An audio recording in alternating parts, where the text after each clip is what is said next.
1 minute blog कसे असेल वाईट सर्व ठीक असणार. आज मी तुमच्यासमोर काहीतरी एक वस्तू बनवणार आहे आणि मी तुम्हाला टाईम दाखवणार आहे. हे तर तुम्हाला माहितच आहे काय आहे. हे आहे बांबू आणि बांबूपासून मी आज काय बनवणार आहे ते तुम्हाला इथे दाखवणार आहे. तर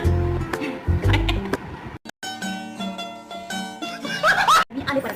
तर मी बोलले होते की मी बांबूपासून काय बनवणार आणि काय सांगणार. तर मी गेली बघेत तुम्ही मला आणायचा होता हा बांबू. बघू शकता किती लांब आहे आणि हा कर वाईट मला स्ट्रेट पाहिजे होता. तर मी स्ट्रेट पण आणला आहे, पण बघू आपण की होते की नाही. तर म्हणजे याच्यामध्ये मला एक रिफिल ॲड करायची, जसं पेन्सिल रिफिल असते आणि मला याच्यापासून पेंट करायचा आहे. तर मी तेच तुम्हाला सांगायचं होतं. मला बांबूपासून बनवायचं आहे पेन. तशी तर मी अशा पेन यूज केल्या, अशा पेन यूज केलेली आहे. तर चला आपण ट्राय करूया आणि तुमचा समोरच ट्राय करणार. तुम्ही बनणार की नाही. तर जर नाही मला तर नेक्स्ट टाइम ट्राय करणार आणि पण नक्की तुम्हाला दाखवणार आणि कमेंटमध्ये नक्की सांगा बरं कसं बनलं. मी बघू शकता मी कट केला आहे आणि मला स्टॉप करावा लागतो. व्हिडिओ कट करायसाठी खूप टाईम लागतो आणि मी इतकं कट केला आहे आणि याच्यामध्ये मला असं पेनचं आकार असतं ना त्याला ॲडजस्ट करायसाठी. तर मी एवढा कट केला आहे आणि याला थोडं मला शार्प करायचं आहे. थोडं आरामाने करायचं. तुम्ही ट्राय करता